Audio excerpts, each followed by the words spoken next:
Ngayong araw mga birds ay catch and cook adventure na naman tayo. Samahan nyo na naman ako mga birds na ubusin ang mga isdang natitira sa ilog. Tara.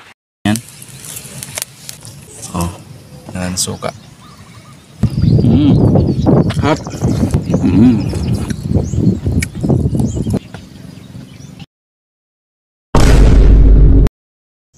What's up mga birds? You know, isang magandang araw na naman mga birds at panibagong araw, panibagong adventure. Tara!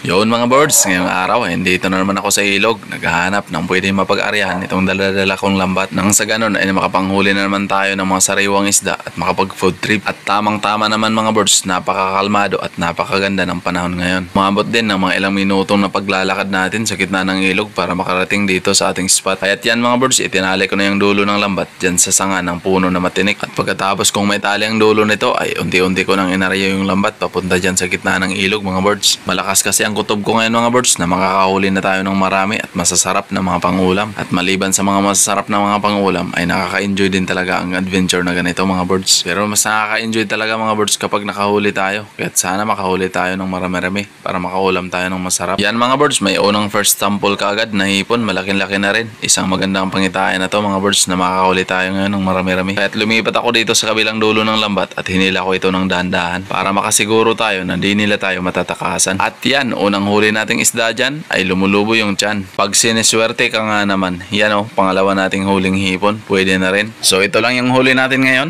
2 pirasong hipon. Pero meron pa naman tayong ibang paraan mga birds. Yan o, buti na lang nakabili tayo mga birds ng isda sa halagang 50 pesos. At syempre mga birds, dito tayo magluluto sa napakagandang tanawin. Malinis at napakasariwa ng hangin. At sariwa din yung ulam natin. Kahit wala man tayong huli, masarap pa rin ang ating ulamin. Isang klaseng isda lang to mga birds, pero 3 po tayo yung lulutuin natin. Sa halagang 50 pesos, sulit na to. Hahatiin lang natin to sa 3 at ibibenta natin 20 pesos bawat plato. Yon, may tubo na tayo na 10 piso. Mindset ba? At pagkatapos ko itong mahati sa 3 mga birds, ay sinimulan ko na kaagad na maghiwa nitong ating mga sangkap na pangpasarap. Alam nyo ba mga birds na napakasarap kumain sa mga ganitong lugar? Di lang ako sigurado kung makaka-relate din ba kayo mga birds. Karamihan din kasi sa atin, di naman natin nagagawa ang ganitong mga bagay. Dahil kanya-kanya din tayong nakikipagsapalaran sa takbo ng buhay. Ganito lang siguro yung pakiramdam kapag unti-unti ka nang tumatanda, gusto mo nang tahimik, ayaw mo nang maingay. At balik tayo sa pagluluto mga birds. Yung lulutuin nga pala natin ngayon ay paksiw. Alam kong karamihan sa atin ay nagluluto din ng paksiw, kaya di ko nasasabihin kung anong ginawa ko dyan. Basta pinaghalo-halo ko lang yung mga sangkap at tinimplahan ko lang. At gagawa naman ako ngayon ng paglulutuan. Naghukay lang ako dyan mga birds sa buhangin. Lagyan ko ng 3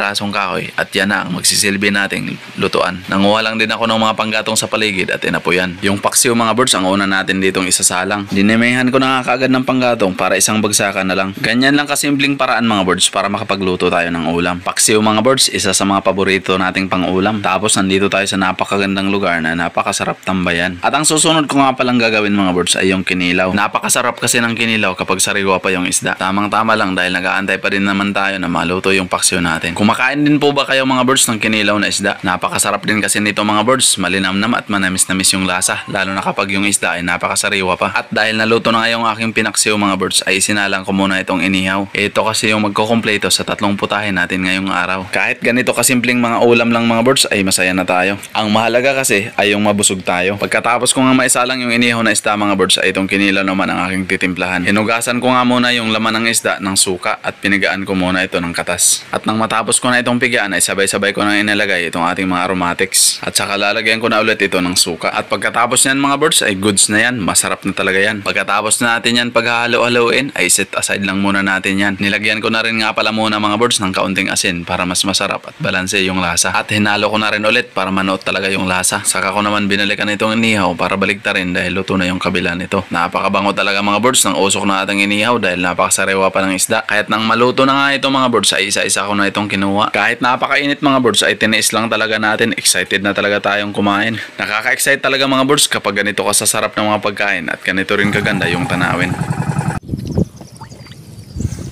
Mga birds, ito na mga birds oh. Kain na tayo mga birds. Ang sa halagang 50 pesos meron na tayong kinilaw, meron na tayong inihaw, paksiw at saka kanin. Oh, tingnan nyo naman yung review natin. Hipon na huli natin oh. Yung hipon na huli natin birds oh. Sarap diba? Inihaw. Paksiw.